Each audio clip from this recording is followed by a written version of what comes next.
Hello student, last लेक्चरमध्ये आपण Raoult's law study केला. In today's lecture we are going to study the types of solutions in terms of Raoult's law. In terms of Raoult's law सोल्युशनला आपण दोन कॅटेगरीमध्ये classify करू शकतो, because in this universe there are two types of solutions. A solutions which obey Raoult's law are known as ideal solution. जे solutions Raoult's लॉला obey करतात त्यांना आपण आयडियल सोल्युशन असं म्हणतो. But there are certain solutions which do not obey Raoult's law and those solutions are called as non ideal solution. अशा सोल्युशनला आपण काय म्हणत असतो? Non ideal solution. आता आयडियल आणि नॉन आयडियलमध्ये आणखी एक महत्त्वाचा डिफरन्स असा आहे, ज्यावेळी आपण आयडियल सोल्युशन प्रिपेअर करतो, आयडियल सोल्युशन प्रिपेअर करतो म्हणजे काय करतो? दोन कॉम्पोनंट किंवा सोल्युशनमधले सगळे कॉम्पोनंट मिक्स करतो आणि सोल्युशनमध्ये ज्यावेळी कॉम्पोनंट मिक्स होत असतात, सोल्युशन बनत असतं, त्यावेळी आयदर हीट इव्हॉल्व होते किंवा हीट ॲब्झॉर्ब केली जाते. पण in case of ideal solution there is no absorption or evolution of heat and so that delta H, delta mix H किंवा delta H of the mixture is equal to 0. म्हणजेच heat of solution always equal to the 0. But in case of non-ideal solution, what happen?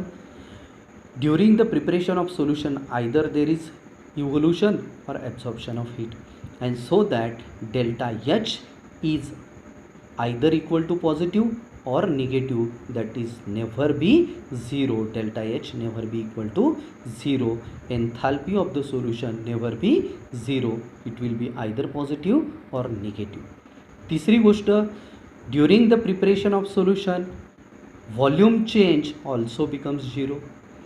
कारण ideal solution बनवत असताना दोन component जेव्हा mix होतात त्यावेळी volume चेंजची value जी असते ती 0 असते.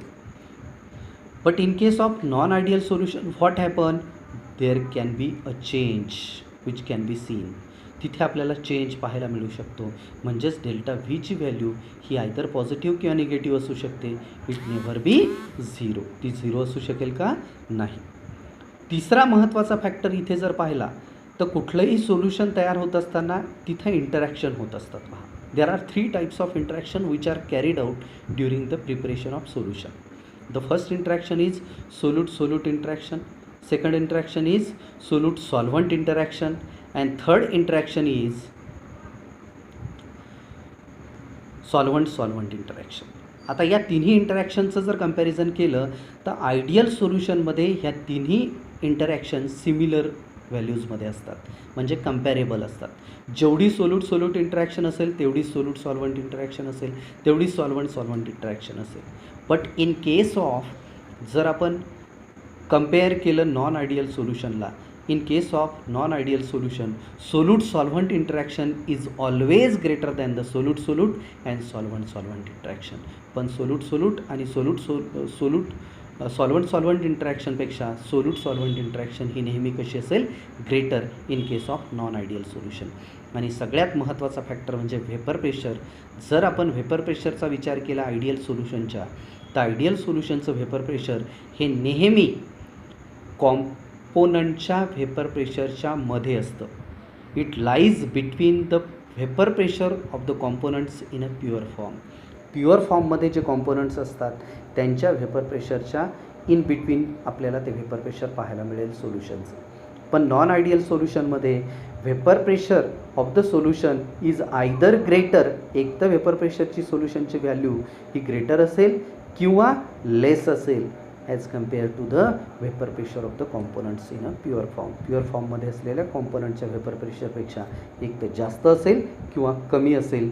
हा एक महत्त्वाचा फॅक्टर आपल्याला नॉन आयडियल सोल्युशनमध्ये पाहायला मिळतो. आणि शेवटचा जो फॅक्टर आहे, जर आयडियल सोल्युशन असेल तो डेफिनेटली रॉल्स लॉला ओबे करतो, म्हणजेच तिथं कुठल्याही प्रकारचं डेव्हिएशन आपल्याला पाहायला मिळत नाही. But in case of non ideal solution there are 2 types of deviation which can be shown by the non-ideal solution, that is either positive deviation or negative deviation from the Rod's law. Rod's law पासून एक तर positive deviation आपल्याला पाहायला मिळेल किंवा negative deviation आपल्याला पाहायला मिळेल. हे फक्त नॉन आयडियल सोल्युशनमध्ये आपल्याला पाहायला मिळतं. आता हे डेव्हिएशन का मिळतं, तर त्याचं कारण आपण ऑलरेडी पाहिलं. वेपर प्रेशरच्या व्हॅल्यूज ह्या एक तर इन्क्रीज असतात किंवा डिक्रीज असतात. जर वेपर प्रेशरच्या व्हॅल्यूज इन्क्रीज असतील तर याचा अर्थ तिथं पॉझिटिव्ह डेव्हिएशन पाहायला मिळेल. म्हणजे एक्सपेक्टेड व्हॅल्यूपेक्षा इन्क्रीज वेपर प्रेशर आपल्याला तिथे पाहायला मिळतं सोल्युशनचं. म्हणजेच तिथं काय झालं, पॉझिटिव्ह डेव्हिएशन. आणि तेच जर वेपर प्रेशरच्या व्हॅल्यूज डिक्रीज झाल्या सोल्युशनच्या, तर त्या सिच्युएशनमध्ये तिथेसुद्धा आपल्याला डिक्रीज पाहायला मिळेल आणि ग्राफिकल रिप्रेझेंटेशनमध्ये डिक्रीज पाहायला मिळेल एक्सपेक्टेड व्हॅल्यूपेक्षा. म्हणजेच तिथं निगेटिव्ह डेव्हिएशन असेल. आता हे जे डेव्हिएशन असतं हे ग्राफिकली आपण रिप्रेझेंट करू शकतो पॉझिटिव्ह आणि निगेटिव्ह डेव्हिएशनच्या स्वरूपात. आता पॉझिटिव्ह आणि निगेटिव्ह डेव्हिएशनच्या स्वरूपात हे डेव्हिएशन कसं रिप्रेझेंट करायचं, कसं एक्सप्लेन करायचं, तर ते आपण डायग्रामच्या स्वरूपात समजून घेऊ शकतो. तसं नोट्समध्ये तुम्हाला मी डायग्राम देणारच आहे, पण तरीसुद्धा इथे डायग्रामच्या स्वरूपात समजून घेण्याचा प्रयत्न करा. आपल्यासमोर 2 डायग्राम आहेत. ही पहिली पॉझिटिव्ह डेव्हिएशनची आणि ही दुसरी निगेटिव्ह डेव्हिएशनची डायग्राम. आता पॉझिटिव्ह डेव्हिएशनमध्ये जर तुम्ही पाहिलं तर एक्सपेक्टेड आपल्याला जे वेपर प्रेशर होतं ते या रिप्रेझेंटेशनमध्ये पाहिजे होतं. म्हणजे मोल फ्रॅक्शनच्या व्हॅल्यू वाढवत गेलं की वेपर प्रेशरची व्हॅल्यू ही डिक्रीज होताना पाहायला मिळायला पाहिजे होती आपल्याला. But here there is increase in a vapour pressure. सुरुवातीला वेपर प्रेशरमध्ये काय होताना दिसते, increase. Correct. In case of second case also graph असा पाहिजे होता P2साठी, पण इन्क्रीज होताना दिसते. P1साठी ग्राफ असा पाहिजे होता स्ट्रेट लाईन, पण इन्क्रीज होताना दिसतोय. म्हणजेच इथं there is increase in a vapour pressure than the expected value, so that this type of deviation is called as positive deviation. Raoult's लॉनुसार ग्राफिकल रिप्रेझेंटेशन स्ट्रेट लाईनमध्ये पाहिजे होतं, जसं आपण रॉल्ड्स लॉमध्ये पाहिलं, पण स्ट्रेट लाईन न दाखवता पॉझिटिव्ह डेव्हिएशन इथे आपल्याला पाहायला मिळतं. तसंच निगेटिव्ह डेव्हिएशनमध्ये here there is a decrease in a vapour pressure. In case of first that is solution. In case of solvent and solute there is also decrease. आपल्याला graphical nature जर पाहिलं तर कर्व डिक्रीज होताना दिसतात. Curve खालच्या बाजूने येत आहेत, म्हणजे there is decrease in a vapour pressure and that type of deviation is called as negative deviation. आता पॉझिटिव्ह आणि निगेटिव्ह डेव्हिएशनमध्ये पुन्हा 2 फॅक्टर मी महत्त्वाचे सांगितलेत. एक तर सोल्यूट सॉल्व्हंट इंटरॅक्शन ही लेस असेल सोल्यूट आणि सॉल्व्हंट इंटरॅक्शनपेक्षा, तर त्याला म्हणायचं पॉझिटिव्ह डेव्हिएशन. जर का सोल्यूट सॉल्व्हंट इंटरॅक्शन ही ग्रेटर असेल सोल्यूट आणि सॉल्व्हंट इंटरॅक्शनपेक्षा, तर त्याला निगेटिव्ह डेव्हिएशन म्हणायचं. वेपर प्रेशर जे सोल्युशनचं असतं हे ग्रेटर असेल प्युअर कॉम्पोनंटपेक्षा, तर त्याला म्हणायचं पॉझिटिव्ह डेव्हिएशन. आणि वेपर प्रेशर जर लेस असेल प्युअर कॉम्पोनंटपेक्षा, तर त्याला निगेटिव्ह डेव्हिएशन असं म्हणायचं. That is called as negative deviation. तर हे झालं पॉझिटिव्ह आणि निगेटिव्ह डेव्हिएशनबद्दल. आता रॉल्ड्स लॉपासून एक तर पॉझिटिव्ह किंवा निगेटिव्ह डेव्हिएशन आपल्याला पाहायला मिळालं. त्यातून 2 प्रकारचे सोल्युशन आपल्याला पाहायला मिळाले. एक तर आयडियल सोल्युशन आणि नॉन आयडियल. जे सोल्युशन ओबे करतात त्यांना आयडियल, जे सोल्युशन डिसओबे करतात त्यांना नॉन आयडियल. त्यानंतर पुढचा जो पार्ट आपल्याला या चॅप्टरमध्ये स्टडी करायचा आहे दॅट इज कोलिगेटिव्ह प्रॉपर्टी.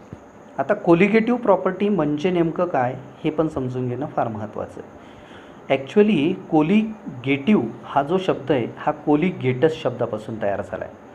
कोलिगेटस हा एक ग्रीक वर्ड आहे आणि कोलिगेटसचा अर्थ असतो कलेक्टिव्हली टुगेदर.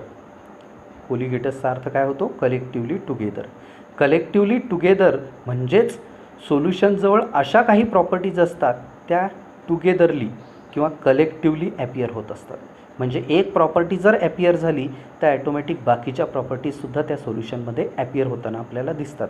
म्हणजेच ॲपियर होताना ह्या प्रॉपर्टीज कलेक्टिव्हली ॲपियर होत असतात and that's why those properties are called as colligative properties.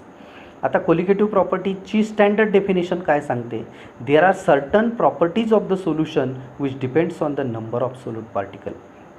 आता ह्या ज्या कोलिगेटिव्ह प्रॉपर्टीज असतात ह्या नंबर ऑफ सोल्यूट पार्टिकलवर डिपेंड करतात. सोल्युशनमध्ये जे सोल्यूट असतो त्या सोल्यूटचे जे नंबर ऑफ पार्टिकल्स असतील यावर ज्या प्रॉपर्टीज डिपेंड करतील त्या प्रॉपर्टीजला आपण कोलिगेटिव्ह प्रॉपर्टीज असं म्हणतो.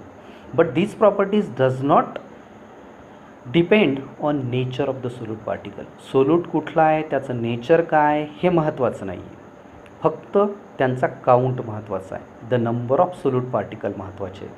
That means we can define qualitative properties as the physical properties of the solution which depend on number of solute particle but does not depend on nature of the solute particle are known as colligative properties.